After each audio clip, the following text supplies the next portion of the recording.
Hello and welcome to Money Trail with me, Amir Arafat. Today, the international banking cartel, from the Rothschilds to the House of Morgan to the Federal Reserve.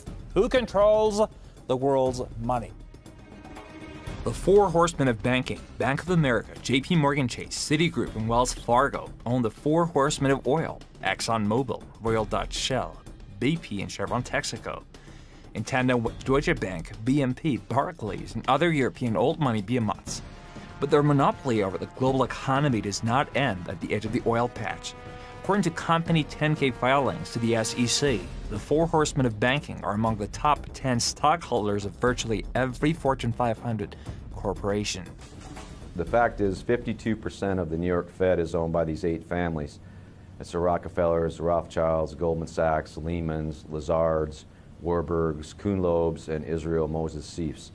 And the latter family, that goes back to the Genoese bankers, you know, when they first moved into Europe. And these are just really old families. And you know the saying, money begets more money, you know, you got to have money to make money. Well, guess what? These people had money in the 16th century, whatever.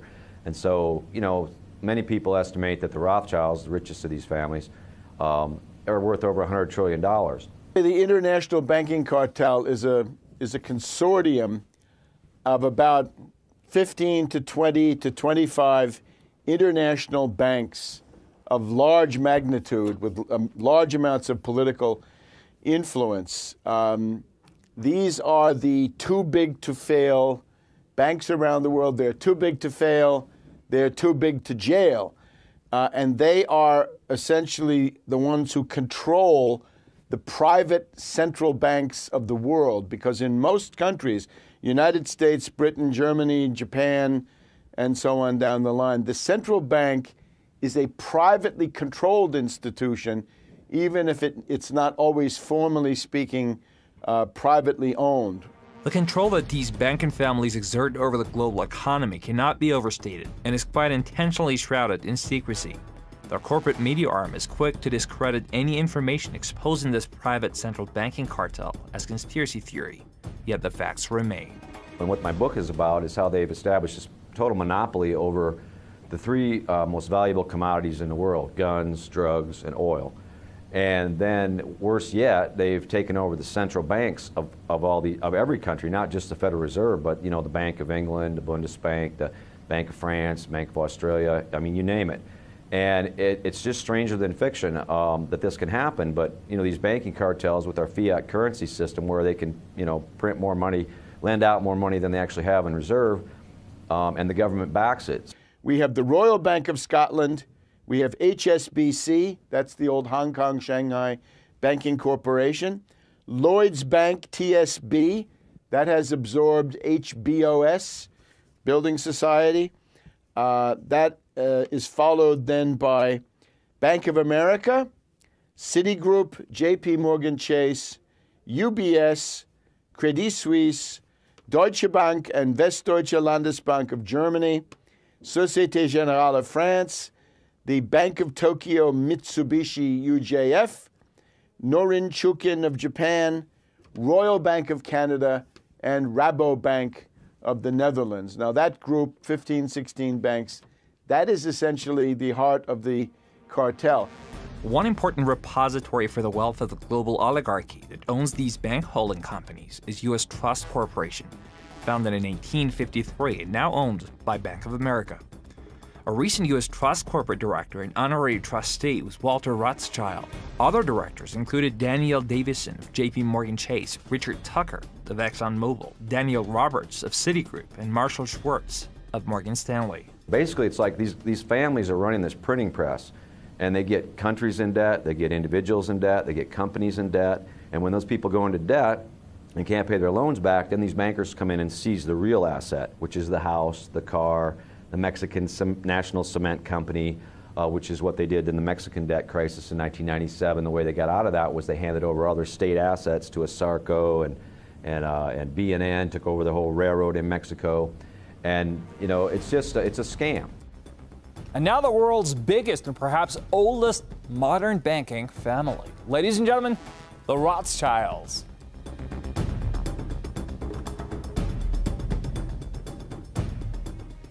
In 1694, William III teamed up with the UK aristocracy to launch the private Bank of England. The Rothschilds and their inbred 8 families partners gradually came to control the Bank of England.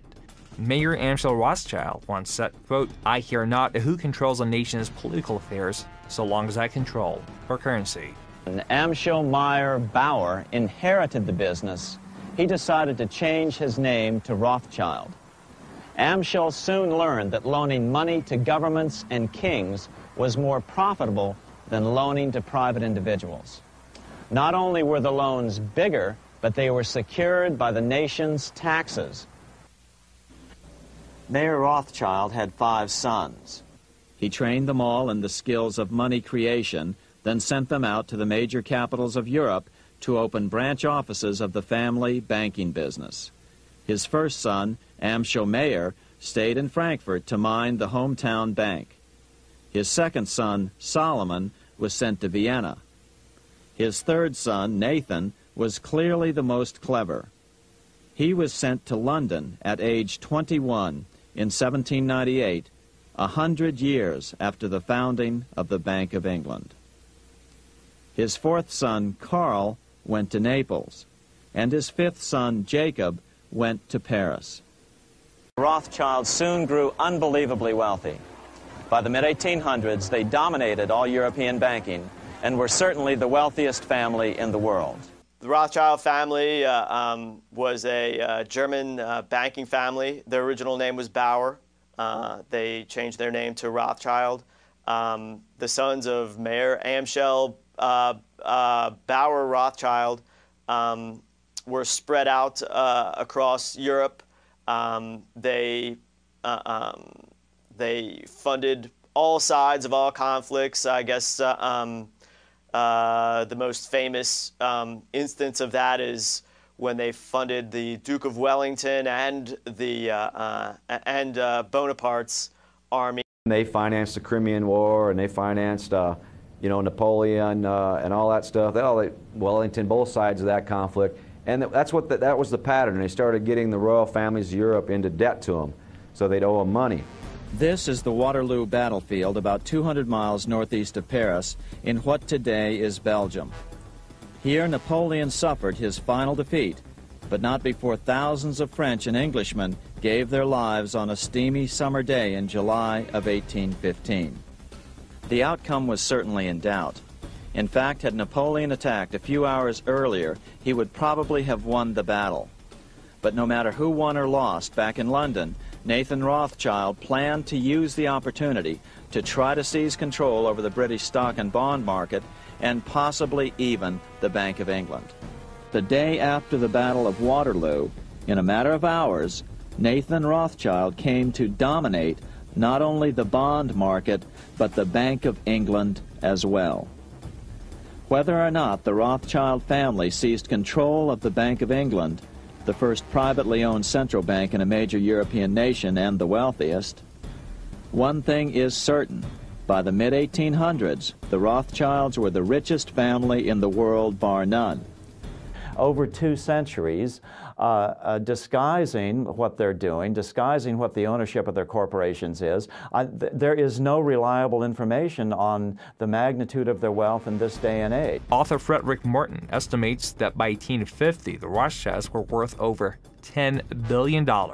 Some researchers believe that their fortune today exceeds $100 trillion.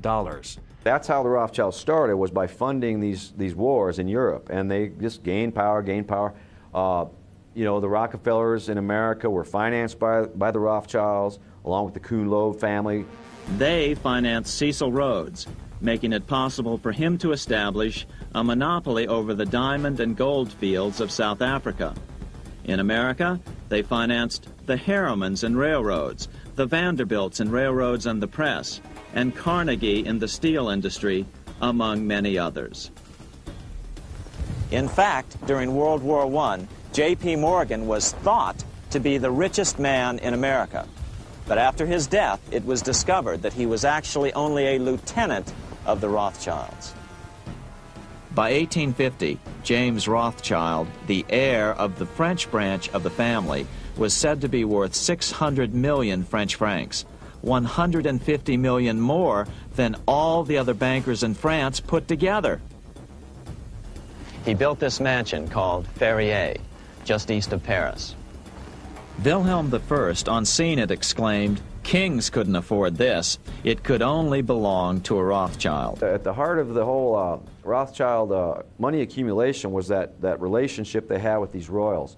And then, then they started acquiring control of all these central banks. And once again, once you have, $1 billion, easy to make 10 billion. Once you have 10 billion, 100 billion's nothing. Once you have that, 100 trillion's nothing.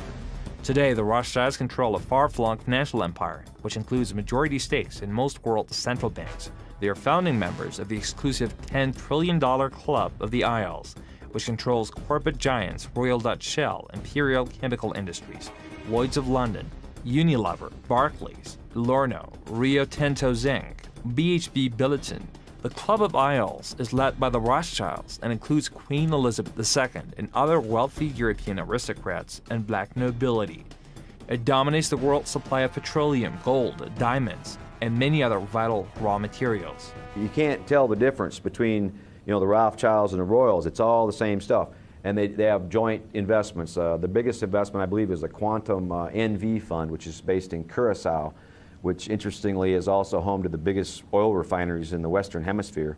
It's just north of Venezuela, so they take all that Venezuelan crude, they take Nigerian crude there, they have these huge refineries, Royal Dutch Shell and ExxonMobil own them.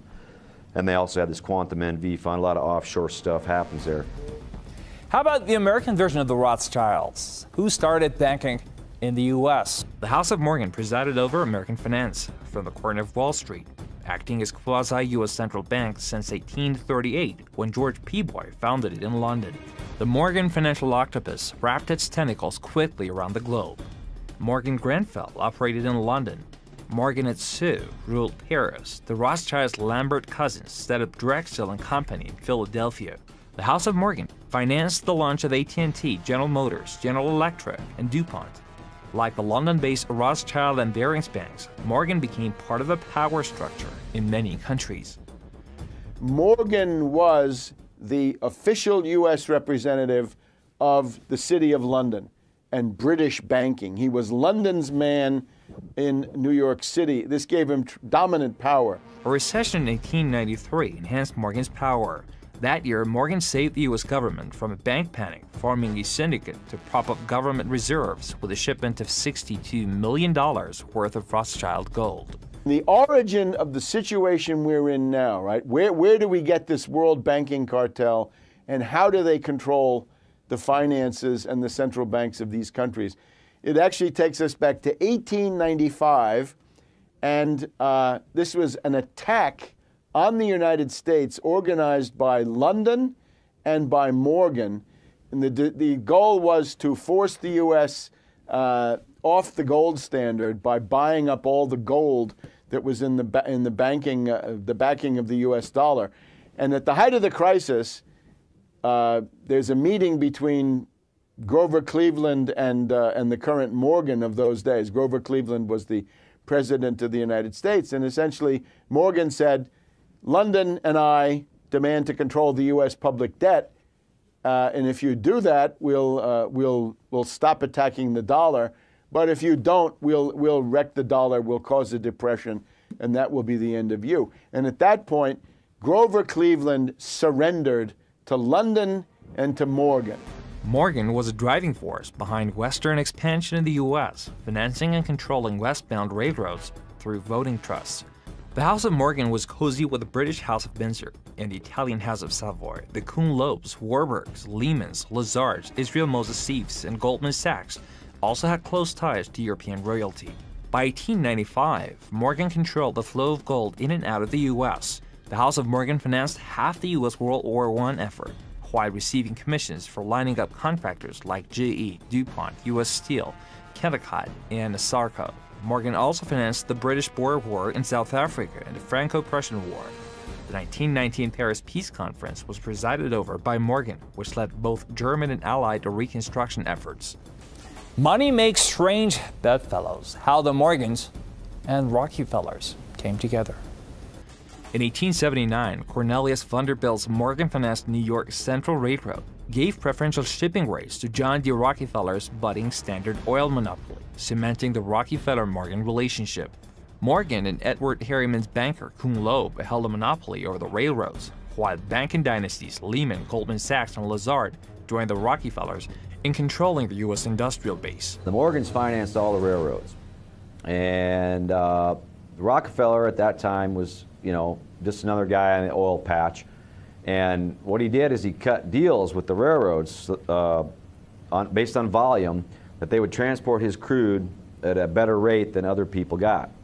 And so, not only that, but he started selling oil. He started selling oil below cost to refiners.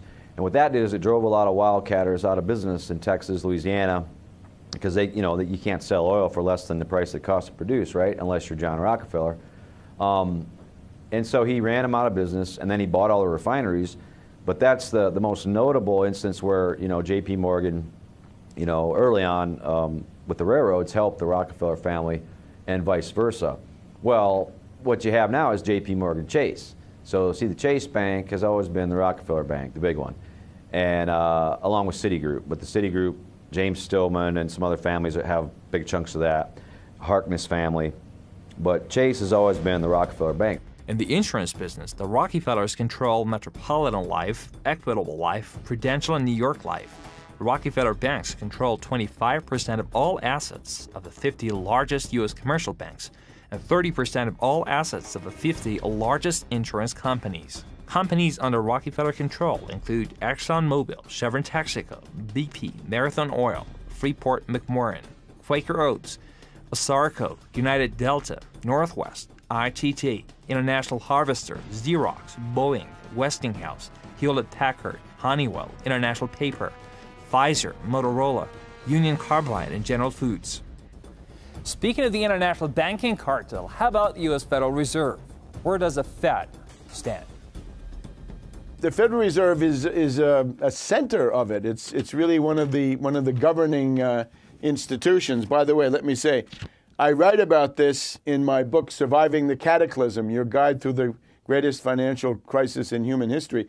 And here on the cover, we have the Fed breaking up. Everyone who can read the writing on the wall can see the Federal Reserve Bank controls the United States government.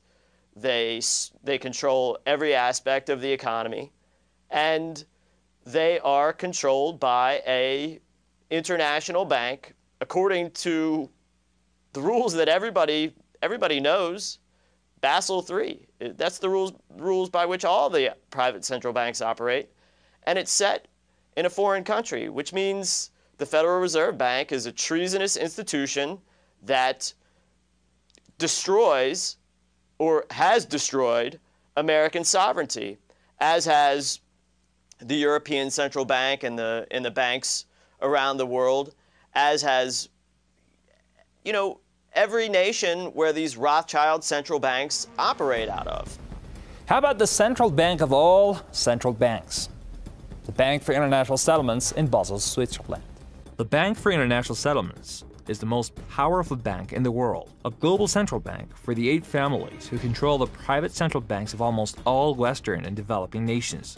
The Bank for International Settlements is owned by the Federal Reserve, Bank of England, Bank of Italy, Bank of Canada, Swiss National Bank, Netherlands Bank, Bundesbank, and Bank of France. Naturally, it's a sinister institution, right? Secretive, wealthy, with no accountability, no transparency, no TV cameras, no nothing, all secret. This is the kind of thing that would have to end. It's hard to find out about it, for sure. This BIS crowd, Bank of International Settlements, it's in Basel, Switzerland. It's a central bank for central bankers. It keeps its head low.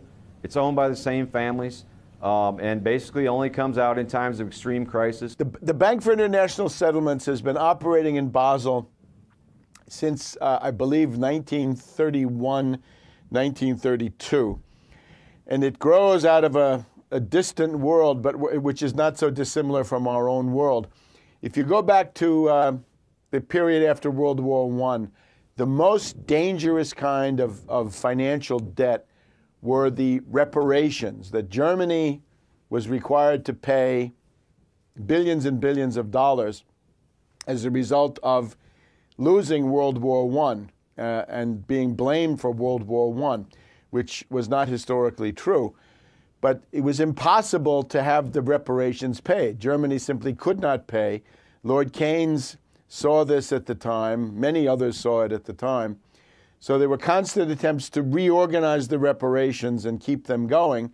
One was the Dawes Plan of 1923-24, and then there was the Young Plan of 1931-32, which also created the Bank for International Settlement. Historian Carroll Quigley wrote in his epic book Tragedy and Hope, the Bank for International Settlements was part of a plan to, quote, create a world system of financial control in private hands able to dominate the political system of each country and the economy of the world as a whole, to be controlled in a feudalistic fashion by the central banks of the world acting in concert by secret agreements.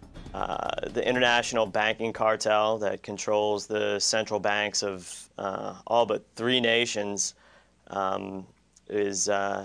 operates under the rules set by an international body called the Bank for International Settlements in Basel, Switzerland. And the central banks of the world, from the United States to Russia to China, they all operate under Basel III, is what's being transitioned into now, and Basel III is the rules by which all of these banks operate. There's, complex organizations, international organizations, and secret societies that carry out the will of these banks, and, the leadership of those groups are the major stockholders of the Bank for International Settlements. The Bank for International Settlements holds at least 10% of monetary reserves for at least 80 of the world's central banks, the IMF, and other multilateral institutions. It serves as financial agent for international agreements, collects information on the global economy, and serves as lender of last resort to prevent global financial collapse. It served as conduit for 8 families' funding of Adolf Hitler, led by Warburg's Henry Schroeder, and Mendelssohn Bank of Amsterdam. Many researchers assert the Bank for International Settlements is a detonator of global drug money laundering. It's a banking cartel that prints money out of thin air and charges people interest and leverages its war machine, which exhibits itself in the Russian military, the United States military, the Chinese military, and they play different nationalities of people off of one another in order to enslave the planet and consolidate their power. Politicians often declare wars, but who are the true warmongers? Who are the people that fund the wars? Who are the true war profiteers?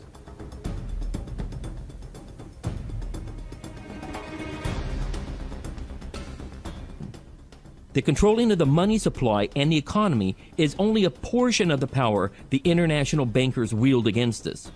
The next tool for profit and control is war. Since the inception of the Federal Reserve in 1913, it seems as if we have been in a perpetual war at one place or another. There's a reason for this.